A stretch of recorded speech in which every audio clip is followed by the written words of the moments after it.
My son has been receiving strange homework from his teacher. His last assignment was nothing short of horrifying. I recently had to move to another city due to work. My family and I, which consists of me, my wife and my 9-year-old son, Dylan, were suddenly uprooted from our quiet life and had to move to a busier city, which none of us were used to. My wife had to find another job in the city and my son had to leave friends behind and start at a new school, which I hoped would all be worth it for the sizable pay rise that I was receiving. We have been moving into our new house for about a month now and everyone seems to be adjusting to the new lifestyle that we now have. My wife has found a new job, which she enjoys, and she has made a number of new friends there.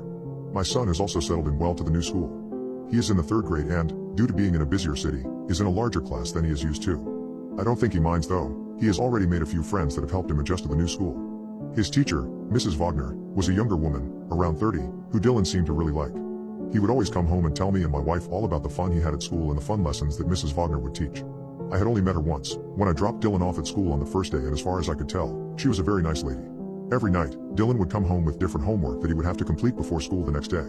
I'm not a massive fan of homework, but it seemed like the homework that Mrs. Wagner always set was quite simple tasks that could easily be completed in a night. One night, Dylan had to ask a parent to find out what their parents did for work and ask 3 questions about their job, and another night he had to research their favorite animal and find out 3 interesting things about it. It was always simple tasks like that, or it was simple worksheets that Dylan could complete in half an hour or so. Every night, I would ask Dylan what his homework was for that night and then I would help him with it if he needed help. That's when I noticed the homework becoming a little bit strange. One night, in Dylan's 3rd week of being in the new class, he came home, looking upset. I asked him, when he entered the kitchen, what was wrong, and he told me that everything was okay. I then asked him what his homework was for that night and he told me that he didn't have any for that night. This was surprising because he had some sort of homework task every single night he had been in Mrs. Wagner's class, so it was strange that he suddenly didn't. Dylan then left the kitchen and went into his room, shutting the door behind himself. He didn't usually close the door, but I thought that he must have wanted some privacy. I could tell, though, that something was wrong, but he didn't want to tell me. Dylan spent most of the night in his room, apart from dinner time, when me and my wife told him he had to sit at the dinner table with us. He seemed to be in a better mood during dinner and was fairly talkative and making jokes, like he normally did. After dinner though, he went back to his room and closed the door. We decided to let him stay there for a while, but after an hour or two, I went in to see him and let him know that it was time to go to bed. I walked down to his room, opened the door, and when I looked inside, I saw that he had already fallen asleep over his workbook. I quietly walked over to him to gently wake him up and move him to his bed, but that's when I saw it. The homework task that was set for that night. The title that was written in Dylan's workbook was "Would I Miss My Parents If I No Longer Lived With Them?" At first I was taken aback. This was a very weird task to set for a group of 9 and 10-year-olds. I didn't really know how to react to this. I continued to read, though, to see what else he had written. He had written, "I would miss both my mom and dad very much. I love them both a lot and they help me with everything. I love spending dinner time with them.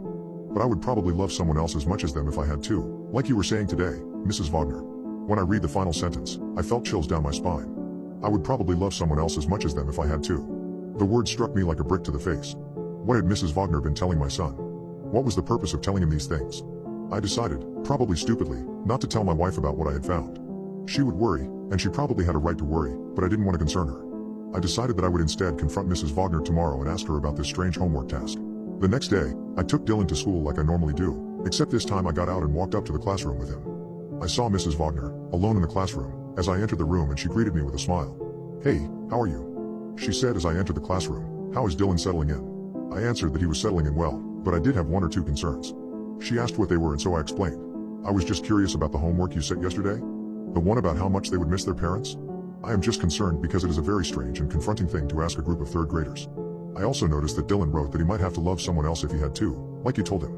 I would really like you to explain that." I asked her, quite bluntly. "Oh, that," she replied as she let out a slight laugh. "Yesterday, I was teaching about how parents love and protect their kids, but also how there are also other people that would be there to help them if they needed." I wasn't satisfied with this answer and was about to question her further, when suddenly a large group of school children entered the classroom. They were all walking in 2 rows. They all greeted Mrs. Wagner and greeted her one by one.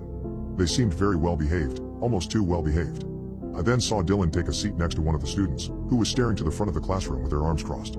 At the entrance of the rest of the class, Dylan's behavior seemed to change. He seemed to sit up a bit straighter and his eyes widened as he began staring at the rest of the class. I looked around and noticed that all of the students were staring at the same spot. All their eyes were pointed at Mrs. Wagner. Something didn't feel right, but I knew that Dylan needed to stay at school, and this was probably some sort of morning routine they had. I left, still with concerns about the homework, but I decided to wait and see if any other strange homework would be set, before I would take this matter further. I decided that I would pick Dylan up from school, though, and so I left work a little bit early and drove over to the school. The school bell rang and soon all of the students were dismissed and starting to come out of the school gate. Most of the kids came running and screaming out of the gate, apart from Mrs. Wagner's class. They all walked out in a line, walking in time. This disturbed me. I had never seen a group of students so well behaved, especially even after the school bell had rung. Dylan walked over to the car and hopped in. He didn't say anything and sat in his seat, staring straight forward. I asked him if he was okay, and he just replied with the word yes. I drove him home, in silence, and when we got home and inside, Dylan went straight to his room and closed the door. I knew something was definitely wrong, but I didn't know what. I decided to leave him alone until my wife got home and I would tell her everything that had been going on.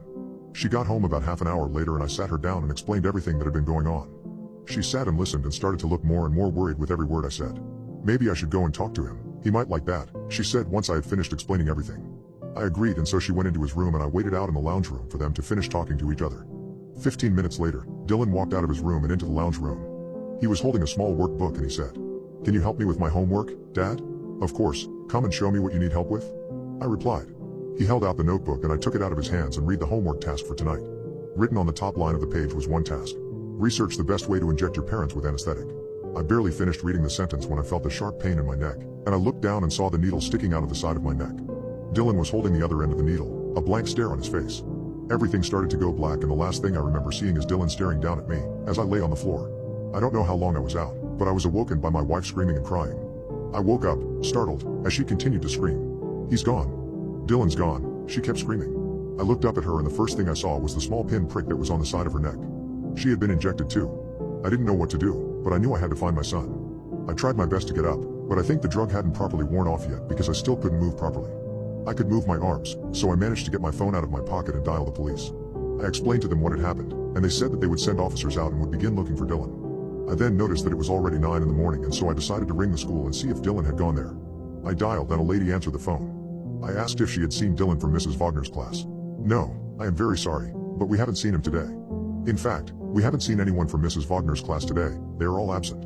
Which is very odd because Mrs. Wagner hasn't shown up for work either today, the lady on the phone said.